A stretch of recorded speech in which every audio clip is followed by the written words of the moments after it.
নমস্কার বন্ধুরা, আমি সুমিতা মণ্ডল, আপনাদের গ্রিন সুমিতা। আপনাদের আজকে একটা অন্য ভিডিও দেখাচ্ছি, যেটা হচ্ছে গিয়ে নতুন নয়। ভিডিওটা আপনাদের আমি এর আগে দেখিয়েছি। আপনাদের দেখিয়েছিলাম আমি যে বেলুন ফ্লাওয়ারের মাটি কী করে তৈরি করতে হয়, কী করে রিপোর্টিং করতে হয়, নতুন চারা এনে কীভাবে বসাতে হয়, সেটা আপনাদের দেখিয়েছিলাম। যদি মনে না থাকে আমি নিচে লিঙ্ক দিয়ে দিচ্ছি, আর একবার দেখে নেবেন। এই দেখুন কী সুন্দর সেই গাছ পরিচর্যা করার পর দেখুন কিছুদিনের মধ্যেই দেখুন এই যে বেলুনে বলেছিলাম যে বেলুনের মতন কুড়ি হয় বলে একে বেলুন ফ্লাওয়ার বলে। এই বেলুন ফ্লাওয়ার ফেটে এই ফুলটা এসছে। হ্যাঁ, এই বেলুনের মতন কুড়ি বলেই কিন্তু একে বেলুন ফ্লাওয়ার বলে। আর এর যা মাটি আমি দিয়ে করেছিলাম, 15 দিনের মধ্যে কোনো খাবার দাবার দিইনি। 15 দিন বাদে আমি 1261 দিয়েছি। 3 দিন অন্তর অন্তর একদম হাফ চিমটি করে 1261 দিয়ে গেছি। আর 7 দিন অন্তর অন্তর দিয়েছি খোল পচা জল। খোল পচা জল কীভাবে ব্যবহার করি আপনাদের আমি বলেছি। খোল পচা জল 1 লিটার জলে 2 মুঠো খোল দেবেন।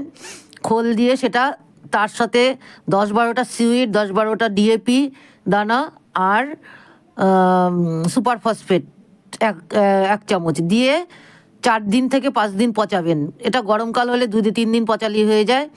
শীতকালে 5 দিন থেকে 6 দিন পচাবেন। তারপরে সেই জলটা কিন্তু বেশি পচালে নষ্ট হয়ে যায়। আর দিয়েছি আমি এই জলটাকে পাতলা করে, জাস্ট যতটা পরিমাণ জল লাগে সেই পরিমাণে আমি দিয়েছি।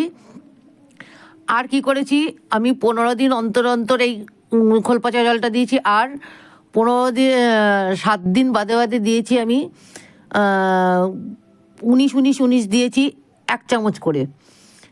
1 চামচ বলছি 1 গ্রাম করে একটা গাছে। আর 19 বদলে 20 দিতে পারেন, 8 দিতে পারেন আপনারা।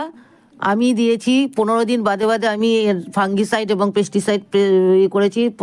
ফাঙ্গিসাইড হচ্ছে গিয়ে সাফ, আর পেস্টিসাইড হচ্ছে গিয়ে ফসমাইড বা কাকা থিটা, এগুলো আপনারা ব্যবহার করতে পারেন।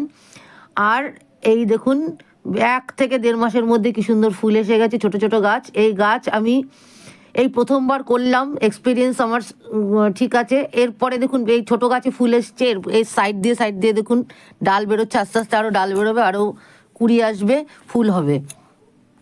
যে কোনো নতুন গাছ এনে আমি নিজের এক্সপেরিমেন্ট করে নিই, তারপরে আপনাদের আমি দেখাই, নাহলে দেখাই না।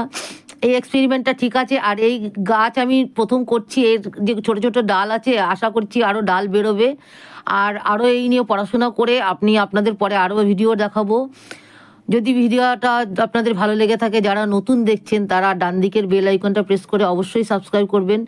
আর যারা পুরনো আছেন তারা অবশ্যই লাইক, কমেন্ট এবং শেয়ার করবেন। আপনারা ভালো থাকবেন, সবুজে থাকবেন। ঠান্ডা পড়েছে, ওয়েদার চেঞ্জে কিন্তু গাছও নষ্ট হয়ে যাওয়ার চান্স থাকে। গাছে এখন বুঝে বুঝে জল দেবেন, বেশি জল দেবেন না। রেগুলার 1 গাদা করে জল দেবেন না, উপরে মাটি শুকালে তবেই জল দেবেন। আর আপনারা নিজেরাও সুস্থ থাকবেন, ভালো থাকবেন, সবুজে থাকবেন। নমস্কার।